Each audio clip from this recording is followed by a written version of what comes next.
Շուշին կարող է լինել Անդրկովկասի ընդհանուր տունը։ Որոշ հոգեորականներ ուզում են իշխանությունը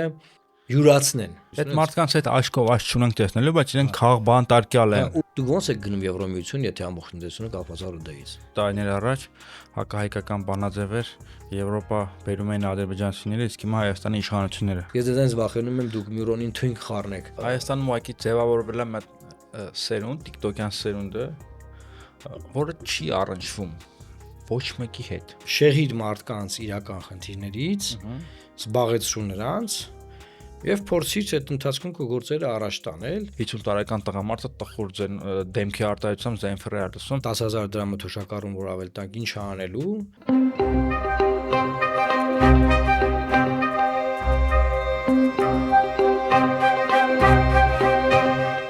Ընկերներ, ողջույն, պլատֆորմ ոդքասթը շարունակում է իր բնականոն աշխատանքը։ Այսօր էլի քննարկելու ենք Հայաստանի եւ հայ ժողովրդի հետ առնչվող ներքին եւ արտաքին քաղաքական անցուդարձերը, բայց մինչեւ խնդրու առարկա թեմաներին անցնելը ուզում եմ հիշեցնել, որ պարոն Մարուքյանը Ստրասբուրգում էր, կարևոր հանդիպումներ ա ունեցել, կարևոր միջոցառումների ա մասնակցել։ Ինձ թվում է ճիշտ կլինի, որ մի փոքր պատմի, թե ինչ կար, չկար, ինչ քաղաքական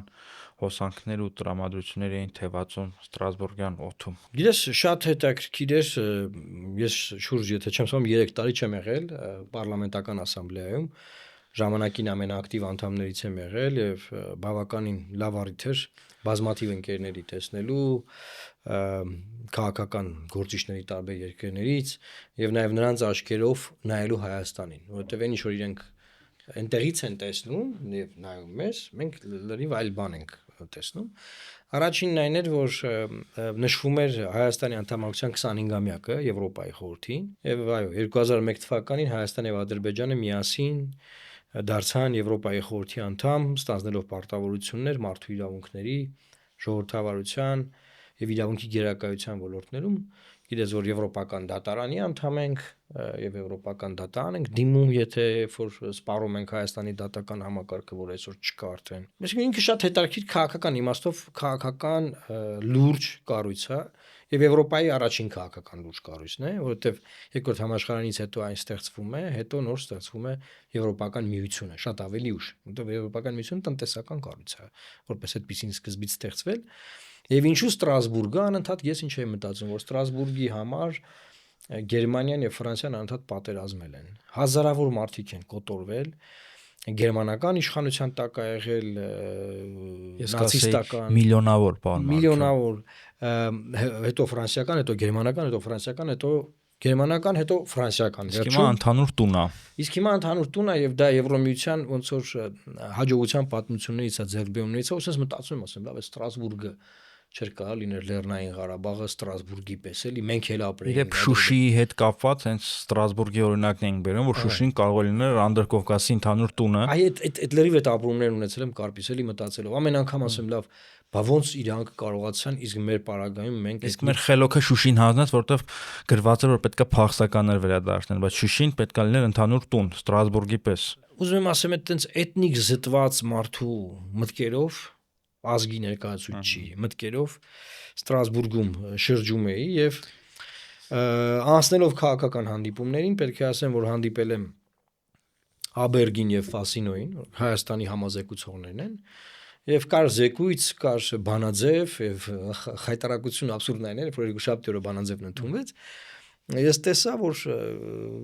բանաձևը քննադատում է ըստ էության Հայ առաքելական Սուրբ եկեղեցուն, պնդելով, որ որոշ հոգեորականներ ուզում են իշխանությունը յուրացնեն, հասկանում ես։ Եվ այս абսուրդը, այդ դեպքում որ 4 arczepiskopos բանտարկված է իշխանության կողմից, կամ մնացած քաղաքբանտարկյալների մասով, ասենք դու գիտես որ ես Նարեկ Սամսոնյանի, Վազգեն Սաղաթելյանի հետ բացարձակ հարաբերություն չեմ կամ շատ վատ հարաբերություն։ Այդ մարդկանց հետ աչքով աչք չունենք տեսնելու, բայց իրենք խաղ բանտարկյալ են։ Ու ես իրանց մասին հարց եմ բարձրացնում համազեկուցողների մոտ։ Ասում եմ, ինչքան է իմ համար մարդու իրավունքների չափանիշներն ավելի բարձր, քան որևէ այդ քաղաքական բաները։ Ասում եմ, ասեմ, ոտքես մենք բլոգերներ են բանտարկվում ուղակի բանի պոդքասթի համար, եպիսկոպոսներ են բանտարկված, եկեղեցու դեմոկրատական գործ արդեն հարուցել կխոսանք սրա մասին եւ այս բոլորը ներկայացնելու արդյունքում փորձում եմ փաստերով, կոտրել այդ տպավորությունները, որ ես քեզ ասեմ, առաջին հաշվից տպավորությունները, որ համազեկուցողները ոնց որ Ադրբեջանի բաների տակ են, լոբինգի, որտեղ ասում են պետքա համանդությունը դե պետքա փոխեք էլի, տենց չի, պետք է փոխեք համազը, պետք է հասկացա, որ ոչ թե Ադրբեջանի, այլ մեր իշխանությունների լոբինգի տակ էին, շատ իմաստներով, բավականին հարցերում բանավիճեցինք, բավականին հարցերով փաստարկված։ Ճիշտ եմ հասկանում, կներեք, որ առաջ, տարիներ առաջ հակահայկական բանաձևեր Եվրոպա բերում էին ադրբեջանցիները, իսկ հիմա Հայաստանի իշխանությունները։ Նայ, հակահայկական ձևակերպում իկ չէ՞, տես առաջին դեպքն է, որ Հայաստանի եւ Ադրբեջանի դիրքորոշումները շատ հարցերում համընկնում են։ Տես առաջին դեպքն է եւ շատ դժվար է այդ համազեկուցողի հետ աշխատել օպոզիցիայի տեսանկյունից իրան բացատրել համոզել որ եղբայր բայց ոնց որ sense չի sense ասում լսիլը համադությունը մենք ինչի ենք փոխում համության մեջ որևէ տեքստ չկա Ղարաբաղի մասին ասում ոնց պահանջներ կասում չկա ժողովուրդ այս մարդը ուղղել լրիվ ադրբեջանական լոբինգի արդյունքում ազդեվոր ասում անկախության հռչակագրում հղում կա պրեամբուլայից անկախության հռչակագիր ասում դե դա ասում եմ չէ էտել եմ հիմնավորում բացատրում հետո ասում եմ բայց նաև կա սահմանադրական դատանի որոշումը որ այդ կասկածելի հարցն է փագի ըստ որի սահմանադրական դատարանը պնդում է որ աշխարհում միակ մարմինն է որ կարող է մեկնաբանել մեր սահմանությունը որ սահմանության տեքստում չկա որևէ պահանջ ուղղված հարևան երկրներից որևէ մեկի դեմ այդ թվում Ադրբեջանի ու սենց Բայց ամեն դեպքում եթե դուք ուզում եք խաղաղություն լինի պիտի համացություն։ Ասեմ եղբայր նախ դա շատ բարձր բարիեր է, բայց մախի Ալիև այդ պահանջը դրի։ Ասեմ դրելա որ անորոշություն թողնի, հետո գնանք չստացվի այդ անորոշության դուրը բաց պահի։ Երկար քննարկում ուրեմն կարպիս, նաև քաղբանտարկյալների մասով։ Սամվել Կարապետյան, Միքայել Սրբազան, Բագրատ Սրբազանի գործից խոսացինք, ասում եմ կեղծիքա բացահայտվել էլի, եթե քրական գործով կեղծիքա բացվում, ինչ։ Ամենայն հարգանքով, չնեղալակ, բայց ձեր ստատուսը այնտեղ այլ է, բայց խորհրդարանականների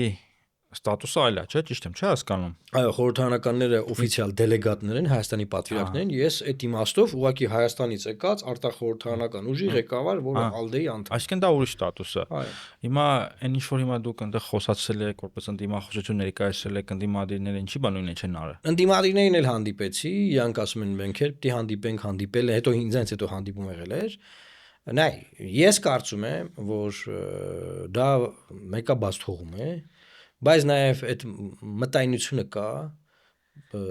մեր օպոզիցիայի մոտ խորհրդարանական, որտեղ մեկը այս եվրոպացի պրոնիկոլական են, ինչու զման են իրանք Նիկոլին են պաշտպանել, որովհետև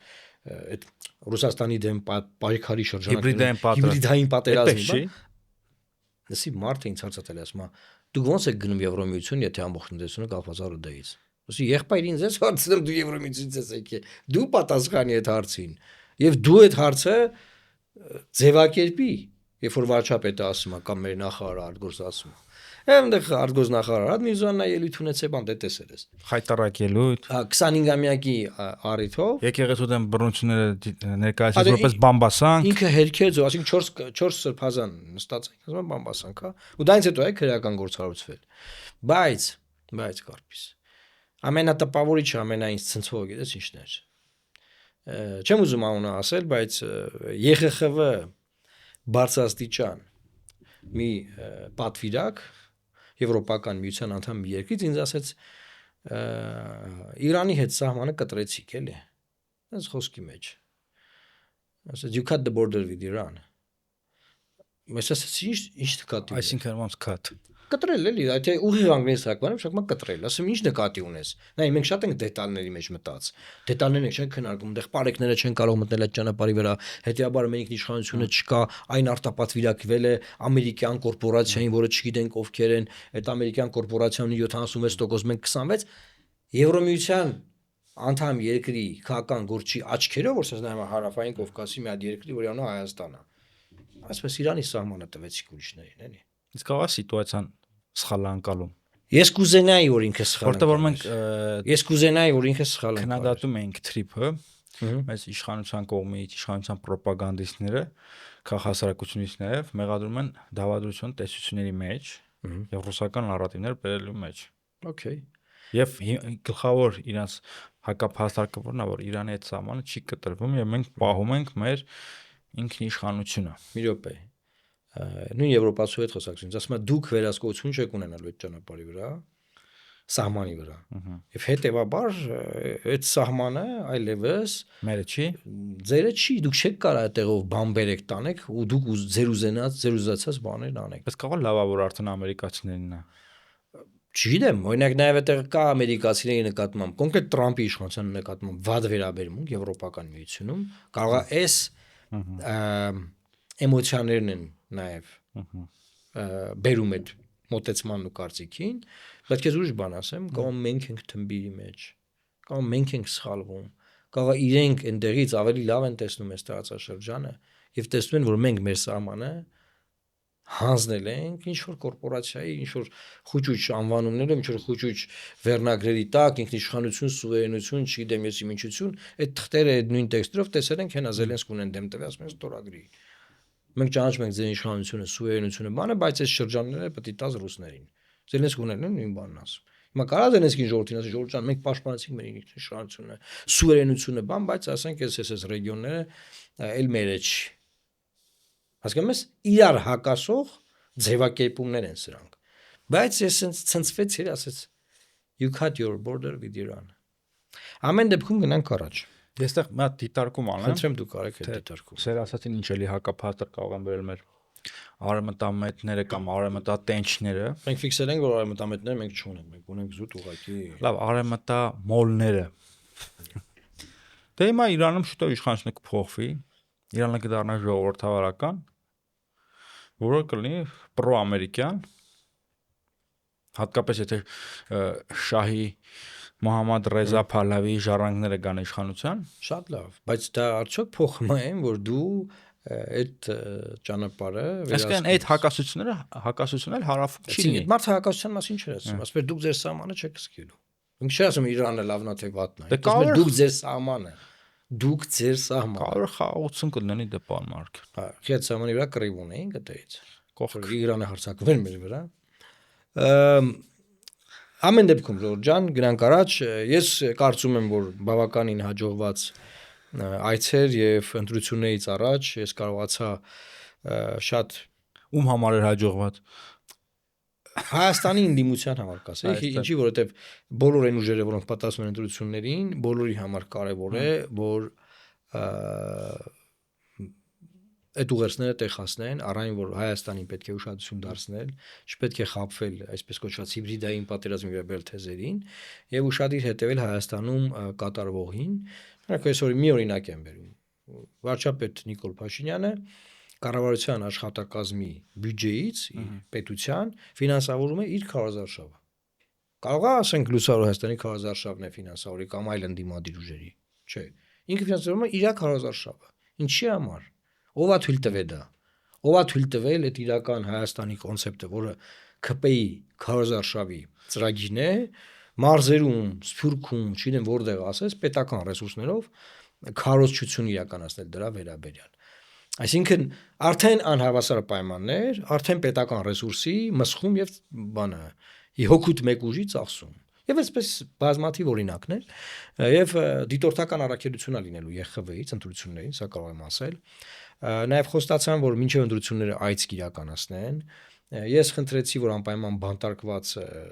մարդկանց բանտարկյալներին այցելեն։ Եվ նաև հայմատության մեջ ես ասում եի, որ ժամանակին օրինակ շատ ակտիվ էր ԵԽՎ-ն։ Բայց ուզում եմ մեկ ուրիշ շերտել բացենք, կարծես որ երբ որ Եվրոպայի խորհրդից նայում ես Հայաստանին, այս տարածաշրջանին, տեսնում ես, որ վրացական պատվիրակությունը չի մասնակցում նիստերին, բոյկոտ է, ադրբեջանականը չի մասնակցում, Ռուսաստանին հեռացել են ընդհանրապես ԵԽԽՎ-ից, կամ ռուսները իրանք են հեռացել,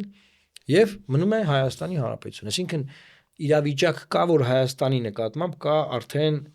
ավտոմատիկ կերպով մի քիչ ավելի դրական զգույշ վերաբերմունք, որ ասենք դե մի նրանք չկան, գոնե այս հայերը կան։ Նրանք ռեգրես են ապրում, այս հայերը ոնց որ թե պրոգրես են ապրում։ Ուզում են գնան ԵՄ բան այնտեղ, բայց ասում է այդ ռուսական տնտեսությունը ոնց է գնում ԵՄ մարդը կոնկրետ հարցը։ Լավ, էս էր։ Ձեր ասացի տրամաբանական շարունակությունը սահմանավորվում է երկրի ներսում։ Մենք արդեն ամիսներ շարունակ առաջին հերթին դուք ես էլ իմ հերթին խոսում ենք քաղաքական կոնսոլիդացիայի մասին, միասնական ցուցակի մասին, դա դիտարկելով որպես ամենաարդյունավետ եւ միգուցե նաեւ միակ ելքը իշխանափոխություն, սահմանադրական ճանապարհով իշխանափոխություն իրականացնելու համար, բայց օրեր առաջ տեսանք երկրորդ նախագահ Քոչարյանի ասուլիսը, որտեղ ոնց որ թե այս առաջարկը վերջնականապես թաղեց պարոն Քոչարյանը, հստակ ասելով, որ իրանց համար առանձին գնալու են եւ ինքը այն մարդն է, որ կարա հաղթի իշխանությանը եւ հաղթելու դեպքում էլ այն մարդն է, որ կարող է երկիրը դուրս բերել անդունդից։ Ըստ իր վիճակը այդքան էլ վատ չի, պետք չի։ Հուսախաբվել, հուսահատվել։ Ինչևիցե մենք նորից տեսնում ենք, որ ընդդիմությունը կամ Ռոբերտ Քոչարյանի ուժը Գյումրու սցենարի վրա է ստավկան դրել։ Համաձայն եմ, ես տեսա, ընկալումն այն է, որ դե եկեք բոլորով մասնակցենք, խոշոր բևեռներ թող լինեն, ով կգնի առաջին տեղը, թող նրան մյուսները ընտրեն եւ նա դառնա վարչապետ, եւ հստակ ասվում է, որ ինքը հավակնում է, այսինքն այն որ կար տեքստ, որ նախկին ղեկավարները Հայաստանի չեն հավակնում, ես անդադ ասում եմ, որ չէ, էլի ժողովուրդ հավակնում են, ինքը հավակնում, ինքը կոնկրետ ինքը հավակնում է, լավ, Սերժ Սարգսյանին հանենք այդ ցանկից, կոնկրետ ինքը հավակնում է, Լևոն Տեր-Պետրոսյանը բացարձակ անգամ հակա չի առաջնորդելու, արդեն հայտարարված է որ Լևոն Զուրաբյանն է առաջնորդում, այսինքն Ռոբերտ Քոչարյանը կոնկրետ ասում է, չէ, ախպեր, ես էլի պետք է մասնակցեմ բան։ Նայ կարպից մենք հիմա կարող ենք քննադատորեն մոտենալ բան, բայց դրա ժամանակն էլ երևի կգա, բայց հիմա կարող եմ արձանագրել հետեւյալը, որ իր գնահատականը ընդհանրապես իրականությունից կտրված է, առայն որ իրենց ուժի վիճակը եւ իր ավելի լավ է քան 21 թվականին, ես որպես քաղաքական գործիչ գտնում եմ, որ պարոն Քոչարյանը այս իմաստով սխալ տեղեկություն ունի։ Իրանց վիճակը ավելի վատ է քան 21 թվականին։ Ամենայն անկեղծությամբ 21 թվականին ամբողջ ծայրահեղ ընդդիմադիր բևեռը ծայրահեղ տրամադրված այո առաջնորդել է Ռոբերտ Քոչարյանը, եղել է բևեռացված քվեարկություն եւ դա մաքսիմումն էր, որ նա կարողացել է կապիտալիզացնել եւ տանել։ Եվ հիշենք, որ այդ ժամանակ Ղարաբաղ Ղարաբաղ, նոյեմբերի 9-ը կար եւ ռուս խաղապահներ կար եւ Ռուսաստանի նկատմամբ դրական վերաբերմունք։ Հիմա այդ բոլոր գործոնները գոյություն չունեն եւ նաեւ դրան գումարվում է մի բան, որ Ռոբերտ Քոչարյանը նայ իշխանություն չի դարձել, բայց լավ ընդդիմություն էլ չի դարձել։ Այսինքն արդյունավետ ընդդիմություն իրանք խորհրդանում չեն եղել։ Չեն կարողացել լինել արդյունավետ ընդդիմություն, որովհետև մի մասը մանդատները դրե դուրս է եկել, իսկ այն մասը, որ ներսում է, անդադար իշխանության կողմից մեղադրվում է տարբեր թալանի գործերի բանով։ Հիմա այդ մարդիկ ոնց ընդդիմանան։ Իհարկե երկրորդ նախագահային հրավիրում եմ հարցազրույցի, որ բոլոր հարցերը բարձրացնեմ, մի անգամ արդեն հրավիրել եմ մերժել է,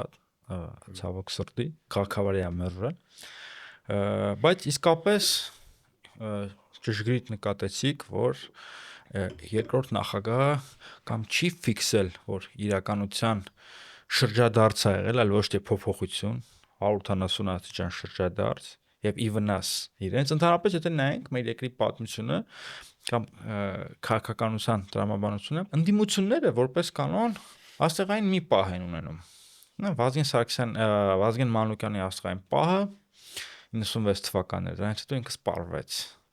Ստեփան Դեմիրճյանի աստղային պահը 2003-ն էր, սպառվեց։ Առաջին նախագահի որպես ընդդիմության առաջնորդ աստղային պահը 2008-ն էր եւ այլն, եւ այլն։ Հիմա Ռոբերտ Քոչարյանի աստղային պահը նախագահությունից թոշակի անցնելուց տարիներ անց որպես ընդդիմության առաջնորդ 2021 թվականն էր եւ երբ որ ինքը 21 թվականին իր արչեւ դրված խնդիրը կարողացավ կյանքի կոչել, արդեն ժամանակը սկսեց աշխատել ի վնաս իրեն որպես ընդդիմության առաջնորդի, նաեւ ճշգրիտ էլի նկատեցիք, որ տեղի ունեցել իրականության փոփոխություն, այսինքն այն ժամանակ ինքը ինչի համար էր, ինչ առաքելություն էր ստանձնել որպես ընդդիմության առաջնորդ, ինչի համար որ ստանձնել էր առաքելություն, այդ ամեն ինչը արդեն չկա ոչ Արցախը, չկան ռուս խաղաղապահները, չկա նոյեմբերի 9-ը, ոչինչ չկա։ Հիմա այսինքն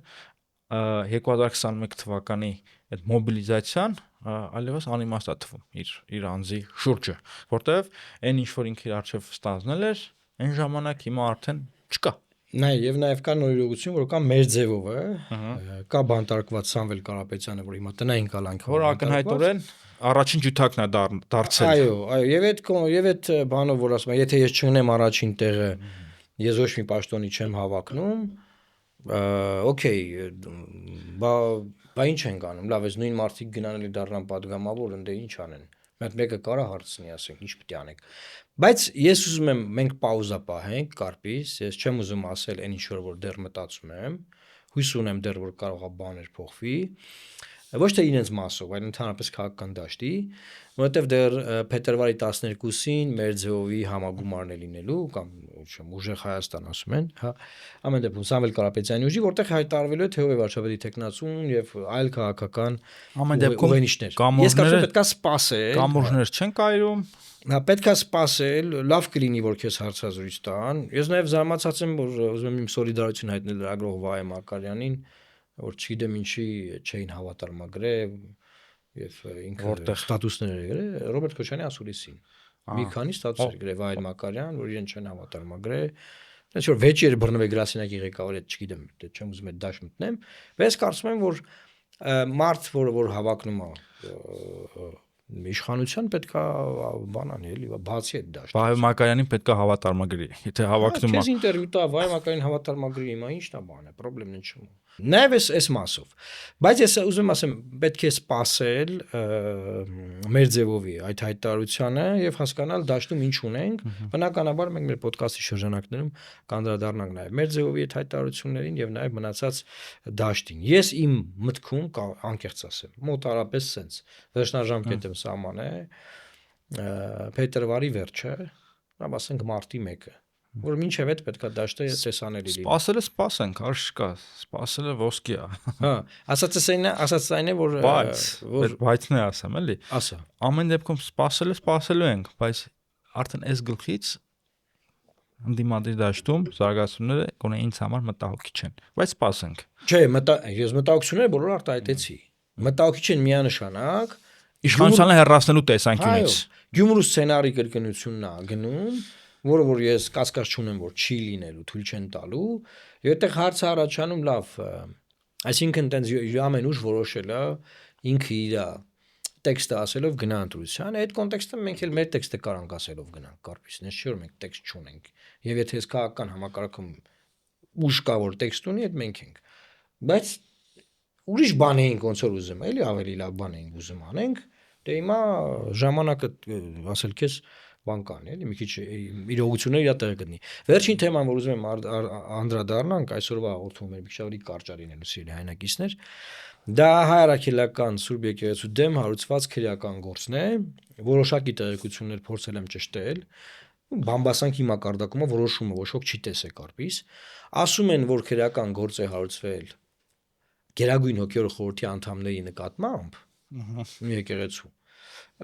որի մեջ վեհապարն է եւ Գերագույն խորհրդի անդամները, գիտես։ 10 օր առաջ մի Սագո Արեյանին տված իմ հարցազրույցում ոդկասթում ասել եմ, որ չեմ բացառում, որ վեհապարի նկատմամբ գործ հարուցվելու, որպեսզի սեկտը սահմանային այդ անցակետի ծրագիրը փակեն քրեական գործով, որ նա չկարողանա երկիրը լքել, որպեսզի չկարողանան գումարել այդ Գերագույն հոգևոր խորհրդի ժողովը արտերկրում։ Փաստորեն ես ճիշտ էի,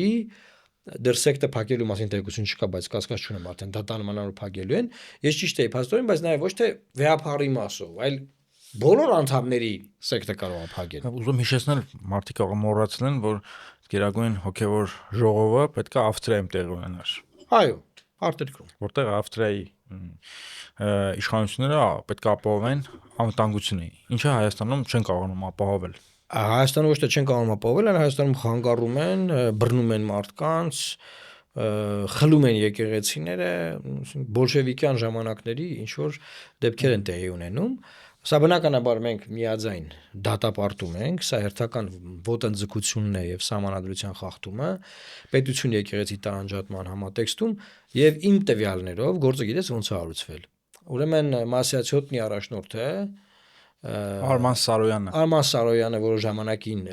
երբեմնի Գևորգ Սրբազանն էր ինքը դիմել էր դատարան եւ հայցի ապահովման միջոց էր կիրառվել դատարանի կողմից որ իր մասսայացիոտնի թեմի ազատման որոշումը կասեցվի ասենք դատարանը մտել է եկեղեցու ներսի որոշումներ ա քննարկում այսինքն կա դատարանը Եհովայի վկաների կառույցում որևէ մի հատ ասենք իրանց ղեկավարով ա չգիտեմ այդպես ինչ որ որոշումներ վիճարկի ամերիկյան դեսպանատունը կթաղի այդ դատարանին հա ապշած եմ ես ու վերջին չա տեղի ունեցել ասում են մենք փորձենք որոշումը գտնենք Արման Սարոյանի այդ գործով տեղի ունեցածի հիման վրա է որ այսինքն Գերագույն հոգևոր խորհուրդը չի սպասե դատարանի քննության եւ կարգալուծը արել այսինքն ըստ դատարանի տրամաբանության եւ իշխանության էլի կամ քննչական մարմնի բանի եկեղեցու որոշումները այդ ինչ են վարչական որոշումներ են ինչ է դա այդ ինչ որոշումներ են այսինքն ես չգիտեմ ինչ ասեմ Վարմարական այդ պատմություն պատմում կնունքը տանեք դատարան վիճարկեք հիշում ես որ բանը սպարապետ Վազգեն Սարգսյանը խոսքն չէ ասում ես դրանից վախենում եմ դուք Միրոնին թույն խառնեք այո ինչն եք վիճարկում ախպերից չի կանում գիտեք իրավիճակը ուր հասել իմ անձնական պատմություն եմ ուզում պատմեմ կենսաղետ կապված վերջին օրերին մոտ առիթի էի գնացել բանակի քեֆ էր քահանա այդ կար եւ այլն հիմա քեֆի ես գնում առաջին բանը այտենց ինչ որ առօրյական կենցաղային մտայնություններ ոչ է տարված խորովածը քաբաբը երբ կբերեն ինչ են ուտելու ինչ են խմելու ում է դες խմելու առաջին հարցը իմ մոտ որ առաջացավ գիտեք ինչ է քահանան տիրադավա թե չէ Դե մա ճշտեցի, հարցրեցի, ասեցի տիրադավա թե չէ, ասեցին չէ, հանգիստ է տիրադավ չի, ուտը հանգիստ սկսեցինք խմել։ Այսօրին ենք։ Հիմա որ ասում ես հանգիստ սկսեցինք խմել, կմտածեն քահանայի հետ էիր խմում։ Չէ, քահանայի չէ։ Քահանա չէր խմում։ Քահանային գնաց, ասեցի օրնեցեք տեր։ Հա, օրնեց։ Անհավատ աթեիստ մարդը մոտենում է հայ առաքելական սուրբ եկեղեցու քահանային։ Այսինքն եկեղեցին Ժորժան մեր ինքնությունն է, էլի, ասենք ես այս վերջի դեպքերով ավելի բացահայտում եմ ինձ համար, որ ինչքան աթեիստ մարդիկ կամ ագնոստիկ, հա, կանգնած են եկեղեցու։ Բայց տիրադավը հավատքի հետ կապ չունի։ Հարցը դիտարկեք ցալկության օրենսդրությամբ։ Չէ, հասկացա, բայց դու ասես, չէ, ես տիրադավի մասով չասեցի, դու ասեցի ունեցեք տերեր։ Կարգը հա, որտեվ դա հավատացյալի խոսակցություն։ Որ հոգեորականների հետ կանչում եմ հարցազրույցների, այդպես եմ ողջունում։ Եպիսկոպոսներին, քահանաներին համապատասխանաբար ըստ կարգի։ Եպիսկոպոսին պետք է ասես աստվածօգնական։ Հա, Սրբազան։ Թեմաները այսքանն էին, նաև կա որ նու այնտեղ ունենք վարչապետի նաև բրիֆինգը, որտեղ նա ասաց որ հեծը փորձում են պետականացնել, այսինքն նայեն գինի ինչքան է պետական միջոցներով գնել, տալ հավատարմագրման կառավարման, երբենք ասե, այնց առաջ որ ասենք հեծը խլում են եւ դա տեղի ունենում որպես ադմինիստրատիվ ռեսուրս ընտրություններից առաջ եւ դա արդեն այլևս իրողություն է, որտեղ կառավարում ամուսնան վերցել են Եվ մյուս բանը, որ վարչապետը կազմակերպեց մեծ դիսկոտեկ երիտասարդների համար, մենք չգիտենք երիտասարդները, վերջը ԿՊ երիտասարդներ են, ովքեր են որ գնացել են, բայց մի բան գիտենք, որ ԿՊ տեխնոլոգները, որոնք որ դրսից են ենթադրում եմ, ասել են, որ երիտասարդների շրջանում քիչ ձայն ունեք կամ չունեք, եւ ինչ որ բան մտածեք, այդ սրտիկները, երգեր լսելը, վարչաբենդ նվագելը, բանը, այսինքն մի խոսք կար, ասում է, ինչ ուրախ է կյանքը մեր որ մեզ տվել է կառավարությունը, թե ինչպես մի հատ բան կար, չէ։ Այ ուրախանալուն երբեք դեմ չեմ եղել, բայց սա բան է, էլի, սա այդ թմբիրացում է, էլի, թմբիրի մեջ մեզ պահելու Հայաստանում ուղղակի ձևավորվել է սերունդ, TikTok-յան սերունդը, որը չի առնչվում ոչ մեկի հետ, ոչինչի հետ, ոչ մի ուժի, ոչ մի գաղափարախոսության հետ, ու ինչ որ ինքնաբավ, ինչ որ համայնք է։ Հիմա Նիկոլ Փաշյանը այդ համայնքա ուզում մտնի։ Կրիվա գնում այդ համայնքի համար, ով կարա զայն տա։ Սրտիկներով, այդ իր տնային տնտեսուհիներին, 50-ից բարձր մարդկանց, ոնց որ բոլոր քաղաքական ուժերը արդեն այդ դաշտը զբաղեցրած են։ Օրինակ, այդ իր սրտիկներից կրկնական շրջանում երկ լսել է տենց 50 տարեկան տղամարդը տխուր դեմքի արտահայտությամբ զենֆրի է լսում, բանը մեր տարածաշրջանում տենց լավ պոպուլար է դարձել ռուսները, ուզբեկները, ղազախները, Վրաստանում, ունդը հա ադրբեջանցիները բաները գրում են նախանձով, այ մեր երկրի առաջնորդն է սենց լինի, ու այդ գոնե սենց երկեր լսել սրտերը։ Հա, չտես պոպուլիզմը, էլի իմ համոզմամբ դա, որովհետև այդ նույն Զենֆիռա լսող մարդը հեծանիվ քշող մարդը, որը ժողովրդավարությունը այդպես է պատկերացնում, այդպես է ցույց տալիս եւ շատերն էլ այդպես են ընկալում, այնպես պրիմիտիվ բանտերը լցրել է քաղբանտարկյալներով եւ դրա վրա թքած ունեն, բայց կարևորը այդ սրտիկն է։ Շատ ֆունդամենտալ բան է սա, որովհետեւ ինչա շեղիր մարդկանց իրական խնդիրներից, զբաղեցրու նրանց եւ փորձից այդ ընթացքում քո գործերը առաջ տանել։ Ես գիտեմ, որ նաեւ մեծ հարված է եղել վարչապետի այդ հայտարարությունը, որ 10,000 դրամը թոշակառուն որ ավել տանք ինչ անելու, հիմա փորձում են թոշակառուներից դիշել, բա նայեք անվճար առողջապահություն ստացավ թոշակառուն, հենա 400,000 դրամանոց օպերացիա, վիրահատություն կանեն, բա ասենց հիմա փորձում են այդ դաշտ այդ բերել, թոշակառուները իրապես շատ վատ են արձագանքում, շատ վատ են արձագանքում, նոր տարվա այդ միլիոնավոր, 3.5 միլիարդ դրամ պարգևավճարներին իրենց աշխատավարձի բարձրացմանը, ընդդեմ ապօրինի, գիտես չէ, ասենք, ապօրինի։ Ասենք ոնց կարա մարդը ասի ես իմ աշխատավարձը 1.5 միլիոն դրամ ավելացնում եմ։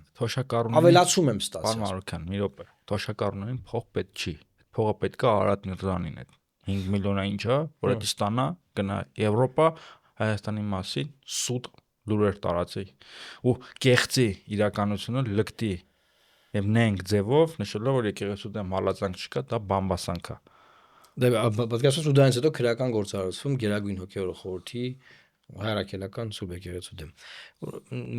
Մեր հաղորդումը մենք ի սկզբանե հուսով եմ թոշակառուները կատակս հասկացան։ Հա, դե վստահաբար։ Մեր հերոստատիտողներին ուզում ենք ասել, որ այսօր մենք շատ կարճ ենք նախատեսել եթերը, շատ կարճ, 10 րոպե գոնե կարճ, հա։ Եվ վերջին բանը, որ ուզում ենք ասել, դա ԱՄՆ փոխնախագահ Ջեյ Դի Վենսի այցն է Հայաստանի Հանրապետություն, որ արդեն հաստատված է, փետրվարի 9-ի համար են ասում, որը նույնպես տարածաշրջանում մեծ հնչեղություն վստահ եմ կստանա, իշխանությունը կփորձի իր շահերին ծառայեցնել ռեյտինգի ընտրությունների համատեքստում, ընդդիմությունը միգուցե փորձի ինչ-որ ակցիաներ իրականացնել նման խոսակցությունը։ Ջիդիվենսը մենակ Հայաստան չի գալի, տարածաշրջանային, Ադրբեջան։ Ադրբեջանը զենքի գնման ինչ-որ բաներ է ստանում, զենք ամերիկյան զենք ստանալու, Հայաստանը միջուկային էներգետիկայի վերաբերյալ համագործակցության վերաբերյալ, բայց վերջնական թող փաստաթղթերը ստորագրեն, մենք եթերում բնականաբար։ Դրա մասին ժամը 10-ին, պարոն Մարուկյան։ Հետո վերասել։ Ժողովրդական խոսք է, դրա մասին դրա մասին հաջորդ դասին, դե տենց բան կա, չէ։ Շո պարոն Ջիդի Վենսը գա, հա, հետո Կերևա։ Եվ նաև ուզում եմ նաև ասել, որ մենք մի եթերում ասել ենք, որ Ամերիկան 75 երկրների համար վիզան փակել է, երկու եթեր առաջ էր, որից հետո մեկնաբանություն է տվել դեսպանատունը, որ խոսքը գնում է միգրացիոն վիզաների մասին, այսինքն green card բան, այսինքն սովորական վիզաները բաց են, տուրիստական, մարդիկ կարող են դիմել, սովորական ընթացակարգով ստանալ ամերիկյան վիզաներ, այցելել Միացյալ Նահանգներ, մանավանդ որ այս տարի նաև աշխարհի ֆուտբոլի խաղերի մասը են դեռ։ Դեսպանատնից զանգել են, հա ձեզ։ Ես դե սեր չփում ունեմ դեսպանատան հետ, մի ընկերներից մեկը ասաց, որ այդ տեղեկությունը իրենք բարձրաբանեն, ես խոստացա, որ եթերում մենք կբարձրաբանենք նաև։ Հրաշալի է։ Որ ժողովրդի իմանա որ կարող են Հայաստանի համար, այսինքն տուրիստական վիզաները փակ չի։ Այս է կարևոր հանգամանքը, որովհետև էմիգրացիոն վիզաներն են փակ։ Այսօր այսքանը սիրելի հայրենակիցներ, խնդրում ենք տարածեք, կիսվեք, միացեք ալիքին, Կարպիս Փաշյանի ալիքում հետարքիր հարցազրույց կա Տիգրան Խզմալյանի հետ, կարող եք դիտել։ Եվ շուտով Հայաստան դաշինքից մի հոգու հետ էր, բայց անունը չեմ տալիս, անակնկալ է։ Դա ինտրիգ մնա։ Սպասեք։ Քոչանինի շարունակում է հրավիրել հարցազրույցի երկրորդ նախագահին, նայել հուսով ենք կգա։ Լավ մնացեք սիրելի հայրենակիցներ, Աստված պահապան Հայաստանի Հանրապետությանը։